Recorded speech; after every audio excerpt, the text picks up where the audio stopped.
శ్రీ మహాజనాధిపతయే నమః. శ్రీ గురుభ్యో నమః. బలవంతంగా రాజైనటువంటి ధృతరాష్ట్రుడు వినియోగించడం చేత విదురుడు చాలా వేగంగా వెళ్ళేటువంటి గుర్రాలు పూంచినటువంటి రథం మీద బయలుదేరి పాండవుల దగ్గరికి వెళ్ళాడు. అక్కడ ద్విజులందరూ అతన్ని పూజించారు. నగరంలో ప్రవేశం చేశాడు. కుబేర భవనంలా ఉన్నది ధర్మరాజు గారి భవనము. అక్కడ రాజగృహాల్లో యుధిష్ఠిరుని కలిశాడు. ఎవరు ఈ యుధిష్ఠిరుడు? సత్యనిష్ఠుడు, మహాత్ముడు, అజాతశత్రువు అయినటువంటి యుధిష్ఠిరుడు అక్కడ విదురుణ్ణి భక్తిపూర్వకంగా పూజించాడు, సత్కరించాడు, స్వాగతం చెప్పాడు. ధృతరాష్ట్రుని యొక్క కుశలం అడిగాడు. ధృతరాష్ట్రుడి యొక్క పుత్రుడి యొక్క కుశలం అడిగాడు. నీ మనసు సంతోషంగా లేదు అని తెలుస్తోంది, క్షేమంగానే వచ్చేవా? ధృతరాష్ట్రుడు యొక్క కొడుకులు ఎవరైతే ఉన్నారో అతనికి అనుకూలంగా ఉన్నారా అడగవలసిన ప్రశ్న అడిగాడు ధర్మరాజు. ప్రజలందరూ అతనికి అంటే ధృతరాష్ట్రుడికి వశమై ఉన్నారా అన్నాడు. అంటే విదురుడు అన్నాడు, నాయన మహాత్ముడైనటువంటి రాజు పుత్ర సైతంగా కుశలంగా ఉన్నాడు, ఇంద్రుడిలాగా జ్ఞాతులతో కలిసి ఉన్నాడు, తన పుత్రుల వల్ల మంచి ప్రీతిని పొందుతున్నాడు, శోకరహితంగా ఉన్నాడు, మీ క్షేమాన్ని ఆరోగ్యాన్ని గురించి అడగమన్నాడు అని అతడు మీకు సందేశం పంపించాడు. ఈ సభ నీ సభతో సమానమైనటువంటి ఆకారంతో ఉన్నది.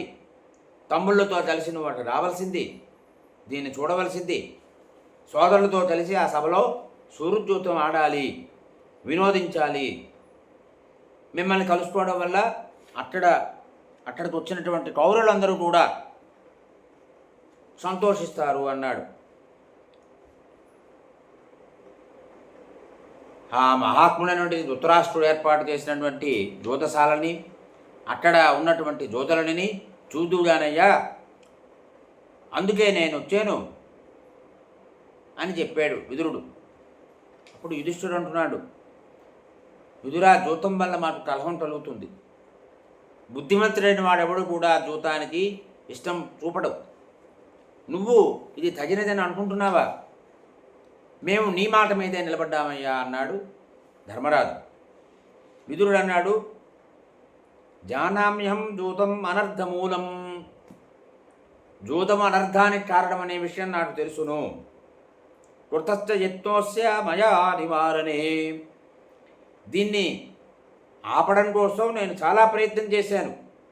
రాజాజమాం ప్రాహినోతు తస్వరాసం శృత్వా విఘ్నం శ్రేయ ఇహాచరస్వ. అయినప్పటికీ రాజు నన్ను నీ దగ్గరికి పంపాడు. ఇది విని శ్రేయస్కరంగా నువ్వు ఆచరించు అన్నాడు. అంటే ఇక్కడ ఏమిటంటే జూదము ఆడడము, జూదం ఆడకపోవడము రెండు మార్గాలు. జూదం ఆడితే ఇహలోకంలో నష్టం కలుగుతుంది, హాని కలుగుతుంది. కానీ తండ్రి అయినటువంటి ధృతరాష్ట్రుడు ఇచ్చినటువంటి ఆజ్ఞని ఉల్లంఘిస్తే ఏమవుతుంది? పరలోకంలో హాని కలుగుతుంది. అందువల్ల తండ్రి ఆజ్ఞని అతిక్రమించినటువంటి దోషం రాకుండా ఉండాలి అంటే ఇహలోకంలో హాని కలిగినప్పటికీ కూడా తండ్రి ఆజ్ఞ ప్రకారము జూదం ఆడడమే శ్రేయస్కరము అని సూచిస్తున్నాడు విదురుడు. ఇక్కడ ధర్మశాస్త్ర విషయం చెప్పాడు ఆయన. అది విన్నటువంటి ధర్మరాజు అడుగుతున్నాడు, విదురా, అక్కడ ధృతరాష్ట్రుడి కొడుకులు కాకుండా ఎవరెవరు జూదం ఆడతారు? వారెవరెవరు? వందల కొద్దీ పందాలు పెట్టి మాతో జూదం ఆడేటువంటి వారెవరు? గాంధార రాజ సుతునిర్విశాంపతే రాజాదిదేవి కుతస్థో మతాక్ష విమింసతే చిత్రసేనచ్చ రాజా సత్యవ్రత పురుమిత్రో జయశ్చ. నాయనా ధర్మరాజా, గాంధార రాజకుమారుడైనటువంటి శకుని అక్కడ ఉన్నాడు. అతడు ఎక్కువగా జూదం ఆడతాడు. అతడికి అభిమతమైనటువంటి పాచికలు కూడా ఉన్నాయి అతని దగ్గర, చాలా నేర్పరి. అతడే కాకుండా వివింశతి, చిత్రసేనుడు, సత్యవ్రతుడు, పురుమిత్రుడు, జయుడు అనేటువంటి రాజులు కూడా ఉన్నారు. అప్పుడు యుధిష్ఠిరుడు అన్నాడు, మహాభయాకితవాహ సంవివిష్టా మాయోపథ దేవితారోత్ర సంతి ద్రాక్షాదు దిష్టస్య వసే టిలేబ్దం సర్వం జనతిష్టతి న స్వతంత్రం. వీళ్ళందరూ కూడా మహాభయంకరుడు, మోసంతో జూదవాడేటువంటి జోదరులు వీరు. వారందరూ అంటే చేరున్నారే, ఈ విధాత చేత నిర్మించబడినటువంటి జగత్తంతా కూడా ఈ విధికి లోబడి ఉంటుంది. జగత్తు స్వతంత్రంగా ఉండదు, విధాత యొక్క నిర్ణయాలకి లోబడి ఉంటుంది. అయితే రాజైనటువంటి ధృతరాష్ట్రుడు యొక్క ఆజ్ఞని అనుసరించి జూదానికి నేను వెళ్ళాలని నిర్ణయించుకుంటున్నాను. ఎందువల్ల ఇష్టోయి పుత్రస్య పితా సదైవ, పుత్రుడికి తండ్రి ఎప్పుడు కూడా ఇష్టుడే, కాబట్టి నీవు ఆదేశించినట్టుగా నేను చేస్తాను అన్నాడు. జయశీలుడైనటువంటి ధృతరాష్ట్ర మహారాజు మమ్మల్ని సభకి రమ్మని ఆహ్వానించకపోతే పాచికలాటలో ఏమాత్రమూ కోరిక లేనటువంటి నేను శకునితో జూదమాడను. అయితే పిలిచిన తర్వాత ఎప్పుడు కూడా వెనక్కి తిరగడము అనేది లేదు. ఇదేమిటిది?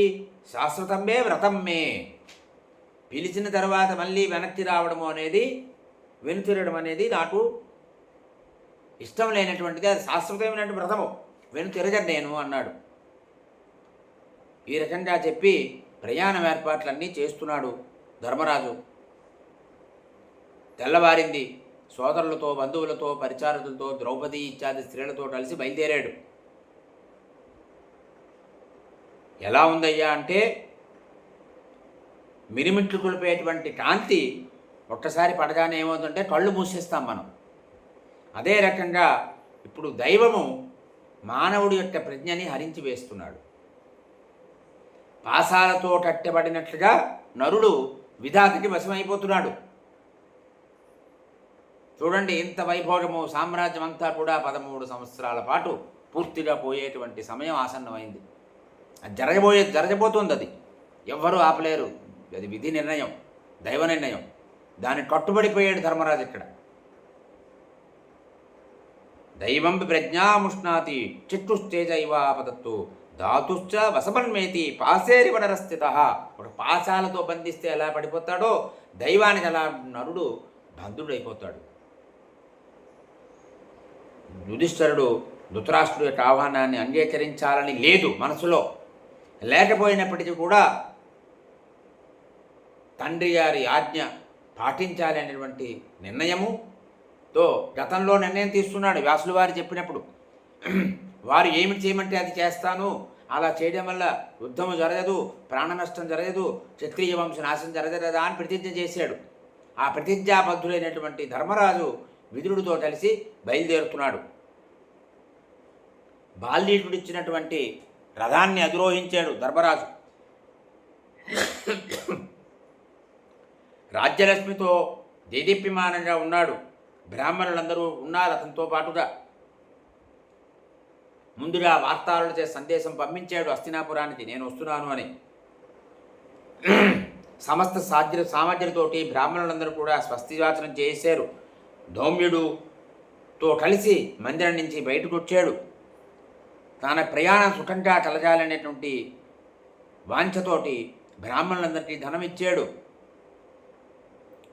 ఎవరు ఏదడిగితే అది ఇచ్చాడు ధర్మరాజు. ఇచ్చి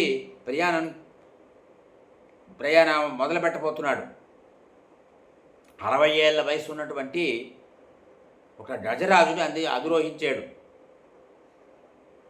బండారు అంబారి మీద కూర్చున్నాడు.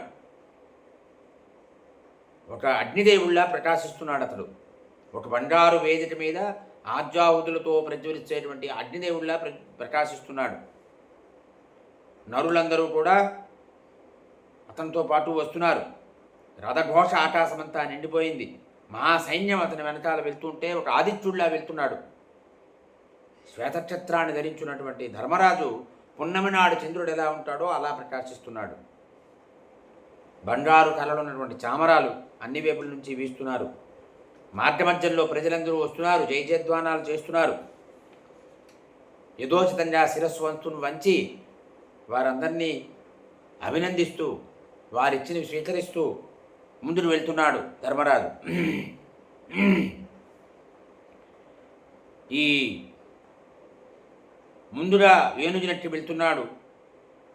అతని ముందు బలశాలైనటువంటి భీముడు బయలుదేరాడు. మంచి గుర్రాలెక్కి నకుల సహదేవులు బయలుదేరారు. తెల్లని గుర్రాలు పూంచినటువంటి రథం ఎక్కి సర్వశ్రేష్ఠ ధనుర్ధారి అనేటువంటి అర్జునుడు బయలుదేరాడు. గాంధీవం తీసుకుని బయలుదేరాడు అర్జునుడు.